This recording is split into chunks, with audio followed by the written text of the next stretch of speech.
When I teach about routines in my business, I like to kind of structure it in a my five non-negotiables. That's what I call it. Oh, And so throughout your regular school year or when you are in a routine, it's really helpful if you think about having routines in these five areas. So the five areas would be sleep routine. So that can include bedtime, waking, and nap time if your child still takes a nap. sure. Morning routine. So what happens in the morning right when they wake up. Mealtime routines or any routines around food. Hmm. Playtime routines. So routines around play, when that happens, what that looks like. And then the last one is outdoor time routines. So Oh. ideally, we are getting outside at least once a day. Hmm. Kids should be getting outside a lot. So just kind of what the routines looks like around getting outside. Welcome to Heart Parents. Let's connect with our kids and learn together. I'm Carrie. I was a former teacher and speech therapist. I'm also a parent of two spirited, gifted, highly sensitive kids. I was quickly brought to my knees as a parent when I thought that I would see a rosy lens version of parenting just as they present on Instagram, but I quickly learned that's not real life. I will provide real life experiences and transform them into moments for connections and change for you to use in your house. Hi there, I'm Carrie with Heart to Heart Parents. I'm your friendly mom here to share some knowledge and information that I found out. And today I have a really fun guest, Jessica Irwin, a childhood routine expert, pediatric occupational therapist, mom of a toddler, ooh, busy mama, and a lover of all things child development. So she founded her business online, which is called Rooted in Routine. And if you don't follow her, you should check her out on Instagram. She's a wealth of knowledge. And I just want to say, Jessica, thank you so much for meeting with me online. You're the first OT I've had. And as an SLP, I'm really excited to connect with another therapist. Yes, I'm so excited to be here. Thanks for having me. Yeah, it's really fun. And we were chatting earlier and I was really excited. We were talking about routines and I feel like my life has been really chaotic right now. I was just running from the pool, leaving my kids with my mom at the pool. Like, if Mimi needs to load the car, carry things in for Mimi, please. So our routine is a little wonky in the summer. And I wanted to see if you have any tips about maybe regular routine versus summer routine or any of those pieces for us. Yeah, sure. So I think when I teach about routines in my business, I like to kind of structure it in my five non-negotiables. That's what I call it. Oh, And so throughout your regular school year or when you are in a routine, it's really helpful if you think about having routines in these five areas. So the five areas would be sleep routine. So that can include bedtime, mhm, waking, and nap time if your child still takes a nap. sure. Morning routine. So what happens in the morning right when they wake up. Mealtime routines or any routines around food. Mhm. Playtime routines. So routines around play, when that happens, what that looks like. And then the last one is outdoor time routines. So Oh, ideally, we are getting outside at least once a day. mhm. Kids should be getting outside a lot. So just kind of what the routines looks like around getting outside. So in the normal school year, when your child's kind of in their routine, it's fairly simple to have routines around these five areas, I think. And I think it's a really good starting point if you don't. Yeah. In the summer, of course, things are going to be more fluid. So I think first of all, it's okay. It's important to know it's okay to not have perhaps as structured of a routine in the summer. But I do think it's important to maintain routines around at least some of these five areas, if not Okay. all. Maybe Okay. not all five every single day, but it's Yeah. a really nice framework to keep at least some of them consistent throughout the summer and thinking Mhm. which ones maybe are more important to your child and your family's values and which Yeah. ones can be a little bit more fluid. Okay. Yeah, that's super helpful. I think my son sometimes sees our neighbors outside and he's like, Mom, you make me go to bed so early. But I'm going to tell him Miss Jess said that we need to go to bed at a normal time. Yes, Yeah. somewhat normal, yes. I know. I mean, 11 o'clock would be normal for him. He's 9 and he likes to sleep like a teenager. Mm, So he mm. would think that was normal. But I think I'm also going to have my husband listen as well because the food routine is one that I think they often I was talking to a girlfriend recently that husbands often forget the snack routine. I think on a weekend, our kids will be melting down. We're like, oh my God, we forgot the snacks. So yeah, that's really important. Anything with food, it sounds like, to keep those at the regular times, right? Okay. Yeah, I think young children in general, on average, and this is going to vary, right, for every child, but they're usually, on average should be eating around 4, maybe 5 times a day. That's a pretty Wow. basic routine. So Yeah. every couple hours, they're either having a meal or a snack. As they get Mhm. older, and some adults choose to space that out, of course, in wider intervals. But Yeah. yeah, it's also important that we are spacing them out appropriately for kids, so you're not snacking all day long either. Yeah. And so I think having, a sample example would be like you wake up, you have breakfast, a couple hours later, maybe you have a snack, a couple hours later, you have lunch, then you have an afternoon snack, then you have dinner. That's like a Hmm. basic Yeah. example. But I Yeah. think sticking to that as closely as you can on most summer days is actually really helpful for kids, because then we're Okay. not getting into this cycle of when is food available? I forget. Are we snacking all day? Can I have this treat? Like it Yeah. it just gets really chaotic. So I think Mm. for a lot of parents, it can be helpful to maintain that meal and snack routine in the summer too. Okay. All right, that's really helpful. And I was thinking, my kids this summer, they had a lot going on this spring as we changed schools in January and their systems were really taxed out. They asked to have no activities this summer. They didn't want to do camps. They didn't, luckily, mom's staying at home and doing podcasting at home, but they didn't want to do camps. They didn't want to do dance or taekwondo or anything. They just wanted to check out. So I guess I'm going to try to keep these food routines in mind. Any ideas about the outdoor piece? Do I just try to fit it in when I can? Yeah, I mean, I think if you do have kind of the whole day open, right, with your kids, depending on their Yeah. age, I think it's like first think about, okay, we have our morning time and then we have our evening wind down time and then we have our meals spaced throughout. So then you think, okay, now what are my like chunks that I can kind Okay. of fill in with stuff. And of course, Yeah. meals can happen outside or meals can Okay. happen on the go, right? Like that's okay. Mm, But it may be helpful thinking of like when are times that I feel like we can get outside, when are times that I think we could do an outing, like go somewhere like, to the pool or to the park or mhm, to the mhm. zoo. Okay. Wherever like you feel like it's best. There's not going to be like a perfect answer.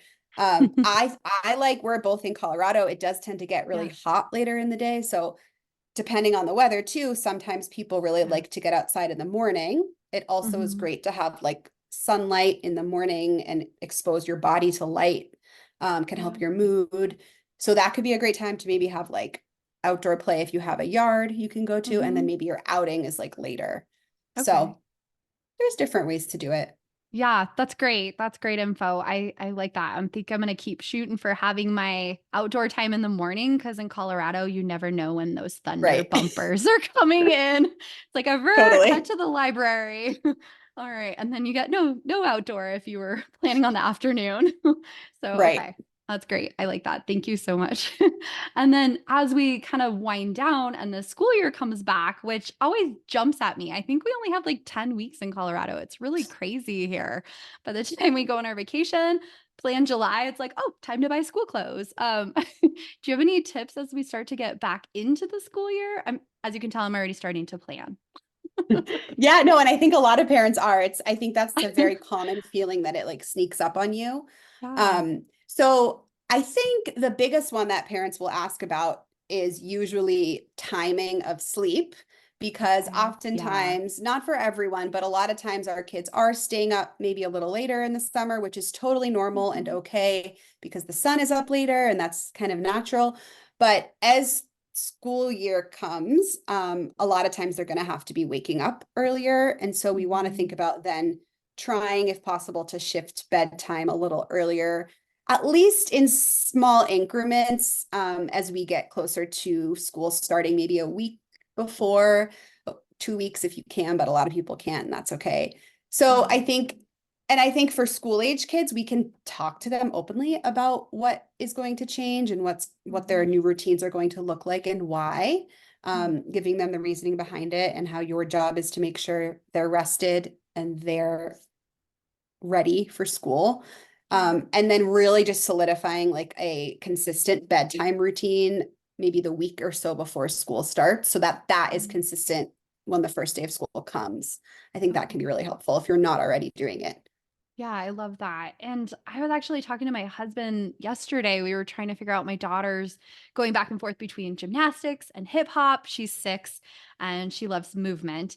And so we're trying to figure out what we're going to do as the school year starts. And she's going into first grade where her academics are kind of building up a little bit. And we're in a crazy area where you have to know what you're going to want as an activity. And you have to like get up at 5 a.m. and sign up your child before it closes for gymnastics. Otherwise, you're out for the whole school year. So I Yeah. was telling my husband, I think we're going to have to sign up for 2 things or 3 things and then just start weeding out what she doesn't want. Otherwise, we'll miss our spots. Do you have any ideas about what we can do to kind of help that transition from school into the full day of class as academics are coming up? Is there anything that we can do for her system to kind of prepare her as she goes back into school? Yeah, so I think it is definitely different when a child is on summer vacation and there's not really Yeah. as many demands in Mhm. their day as there will be in the school day, and then adding on activities as well. Yeah. And so at 6 years old, and really for school age children in general, I love implementing some sort of visual. So whether that's Mm. a like a weekly calendar or a written list of what something that shows them what their days are Yeah. going to look like or what their week is going to look like can be really, really helpful. Just so they are like seeing, okay, let's say, for example, it's a kind of a picture of a week, Monday through Mhm. Sunday. They see the days that they're going to be going to school. Maybe they see the days that they have gymnastics or the days they have dance practice or whatever they have. That can be really helpful for them to just have a little bit of preparation going into that week. And I have some recommendations. I have a few brands that like products that Oh. I like that make these for you. So you don't have to make it yourself unless you Oh, want to, cool. Oh, I love that are that. really helpful for these ages. Okay. Is that on your website or your Instagram?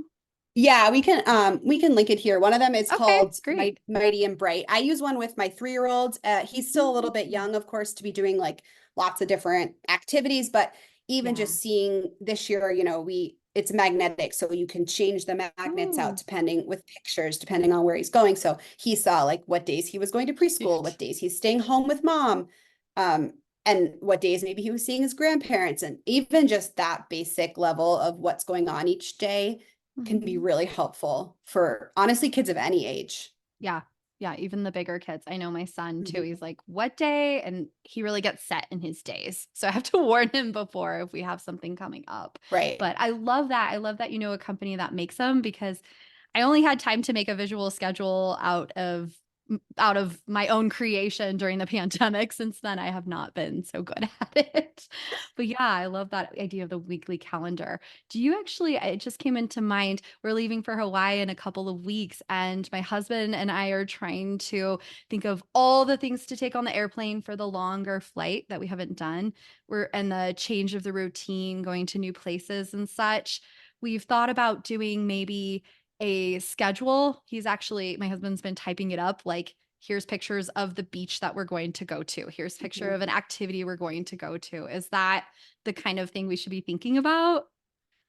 Yeah, I think if every child's a little different, and there are some kids who Yeah. really do like to be prepared for change Okay. and do better when they're shown in advance what things are going to look like. So Yeah. if you can, if you have access to even like photos of maybe the place you're going Yeah. to, what it's going to look like if you're going to a hotel or an Airbnb, like a photo of it, Mhm. um, I think that's great. You can either, I mean, easily obviously show them on your computer or something, but Yeah. even better, printing it out, talking about it is great. And Okay. there are that's have you ever heard of, I'm sure you have as a speech pathologist, but like a It's been a social while. story? Have you heard of Yeah. so Yeah, it's kind of yeah. similar to that where it's like, Mhm.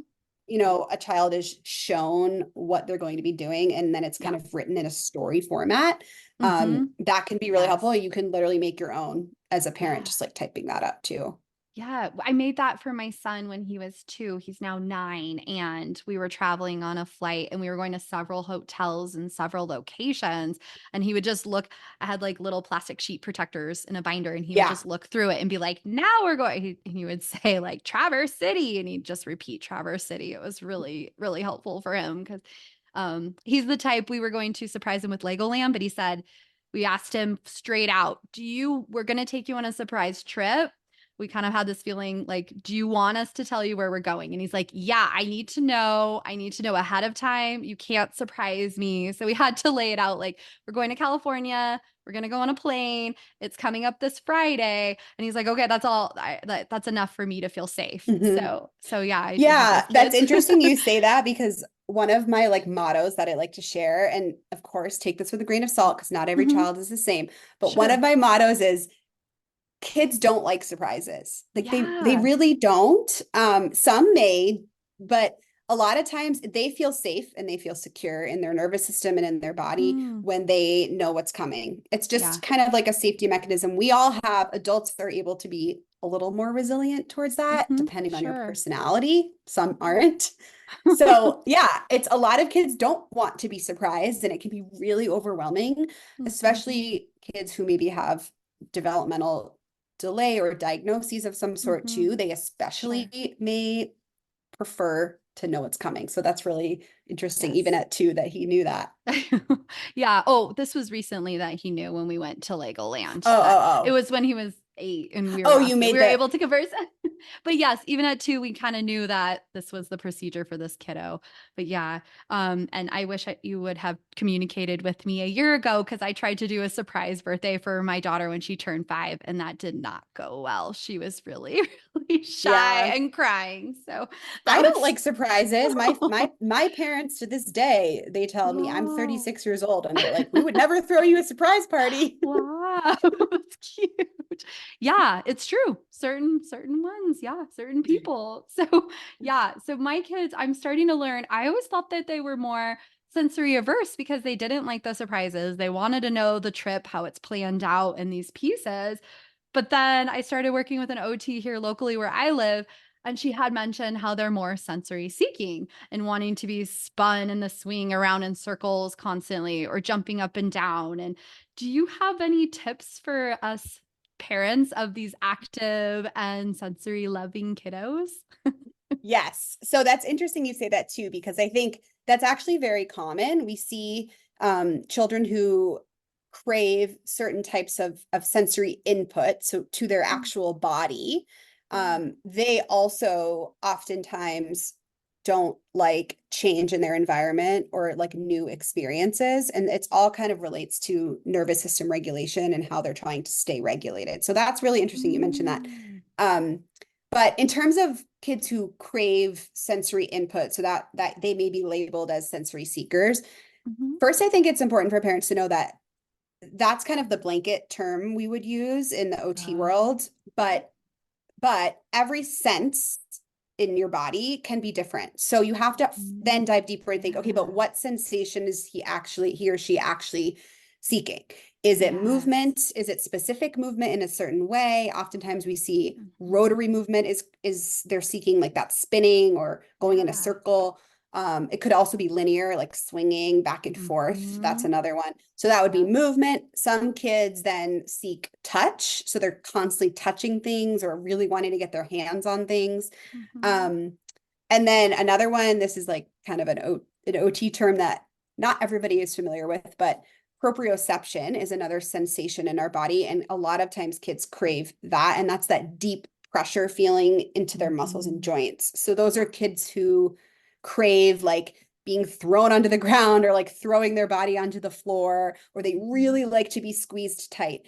So those are the 3 most common sensations we see kids crave. Mhm. And so when your child is sensory seeking, first, your first step, sorry, this is a long-winded answer, but your first step No, is it's great. decide like which ones of these are they craving. So then you can Mhm. decide, how am I going to help them like meet their threshold in a safe way, in an appropriate way, and ideally within their daily routine. So you're almost like providing them opportunities to get that need met proactively. That's like the golden ticket. It's actually not easy to do, though. Oh man. Yeah, That was a I lot. love well, it's really interesting. I think that it brings us back to being mindful of our kids and connecting with our kids and noticing like, hey, he's jumping up and down a lot and I'm trying to get him to eat dinner right now. Or I'm trying to tell him what we're going to be doing for the rest of the day, but he's like jumping up and moving. So it really helps to know from somebody that knows what they're doing, like just pay attention, figure out like, are they chewing on their shirt all the time? Or which happens in our house. Are they Mhm. spinning in the swing all the time? Like, what are some of the things that you can help to help them get that out so that way they can focus or to be doing that while you're talking to them so that they Right. can focus on what you're saying. But yeah. Yeah, exactly. It's that first step is definitely observing them and trying to Uh, trying to remind yourself that this is a need that their body and their nervous system mhm. has. And so Yeah. then how can we kind of incorporate it into the day safely and appropriately? Yeah.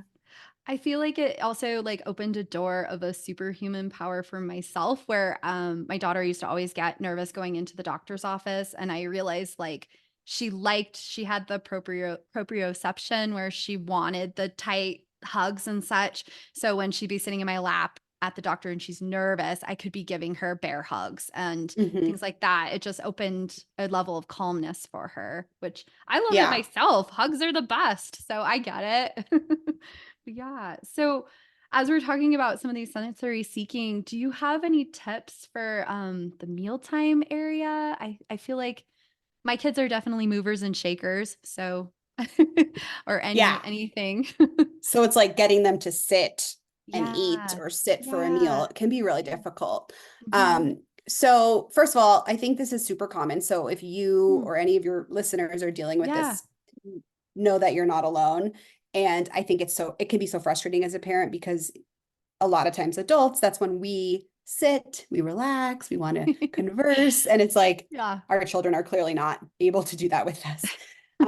So I think the first thing to think about is kind of like you mentioned before, but perhaps think about having a routine that happens before meals where they are able to kind of Um, get their body moving or kind of get mhm. that need met so that it's almost like their cup is as full as it can be before they're expected to sit. So that can be really Okay. helpful. Some like examples tangibly could be like if you're cooking dinner, maybe you're letting them play, you're like putting on a dance video, or if you do any of those Mhm. like, YouTube dance Yeah. videos, or maybe you're Yeah. playing freeze dance like with music on. Anything where they're allowed to move and can get that input before dinner or before lunch Yeah. can be helpful. So that would Okay. be my first suggestion. Another one in terms of the actual meal is we really want to make sure this one I think is overlooked personally, but as an Mm. OT, I always look at a child's seating arrangement and we Oh. want to make sure it actually fits their body because Mhm. sometimes what I see is if a child is sitting in a chair or a seat situation that doesn't fit their body properly, they're actually going to be really uncomfortable in their seat and wiggle a ton and just want to like flail off the chair because Yeah. it's too big or it's not the right height. So Mhm.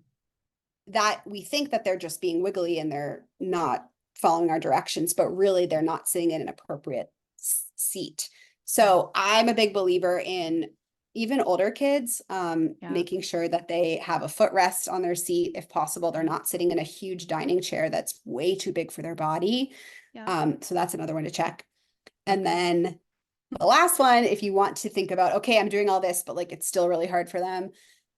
Sometimes we suggest, I don't know if your kids ever use those like air filled bumpy seat cushion type things. Yeah. So it's basically a cushion that your Right. child can sit on, but they can wiggle on that cushion and it kind of lets them wiggle a little bit while they're also sitting.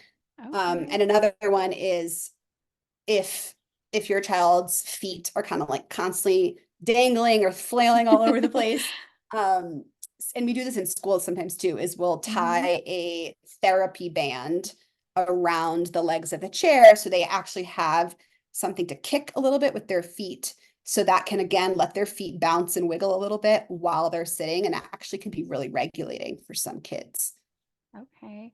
Ooh, I love that. I'm writing that one down because I sold my Stoke chair too early and Uh-huh. now my daughter is Yeah. just wiggling around. I'm like, oh man, I thought 6 would be enough. It is not. Okay. Yeah, I think those high chairs, right? They're technically Hmm. high chairs for babies, but they Yeah. adapt into regular chairs for kids. And I Yeah. know I have friends whose like 10-year-old still sits in it. It's Yeah. basically just a chair with a Hmm. With a footrest. footrest. Yeah. And you can adjust the footrest so that they Right. always have their feet planted. And yeah, I was very strict when we first started feeding. I had the 90-90. Yeah. 'Cause my son was like reclined. I'm like, why is he all the way back here? I don't understand these feeding Hmm. chairs, but yeah. Yeah. Yeah. Ideally, they are. I mean, that's the ideal position. It doesn't have to be Hmm. perfect for an older Sure. child, but that is Yeah. the ideal position. Okay. That's really helpful. Yeah, because I'm always seeing my daughter slouch in her chair. I'm like, oh man, your pretty dress is covered in food. I don't Yeah. okay. Yeah, it's good times. Well, that's super helpful too. I'm really excited to put some of these tools to use. And I wanted to ask you just what is your superpower? Okay, so this is super random and has nothing to do with anything we're talking about. That's But the I best am kind. like, yeah, I am like strangely really good at parallel parking my car. Oh, Like, I feel like okay. I could enter a competition and I would win. Oh my goodness. You must be So, really good at like pool or something, like with the angles. That must be your jam. yeah, yeah, I am very visual, and I'm like a very like Yeah. mathematically oriented visual learner. So I think that's what it Yeah. is. But yeah, it I makes like love that. city going to cities, like driving into Denver. I'm like, oh, this is no Mhm, problem. I'll just mhm. squeeze in here. Yeah, yeah. Even without those rear view cameras, man, you've got it. That's a great superhuman power. Well, thank you so much for coming on today. Are you able to share with our listeners where they can find you? Yeah, for sure. This was so much fun. You can find me on Instagram. I'm at Rooted in Routine. That's where I share all the tips and tricks. Send me a message. And then Awesome. I offer lots of resources to help parents, Oh, including great. ebooks and group coaching programs and all that kind of stuff. And that Oh, is all on my website, okay. rootedinroutine.com. Okay, that's amazing. What kind of groups do you host? That's really cool. Yeah, right now I have two different types of groups that I'm doing this year. One Mm, is a potty training group, so it's wow. 4 weeks together, really aimed at younger toddlers, but there's Yeah. sometimes a little older kids that join.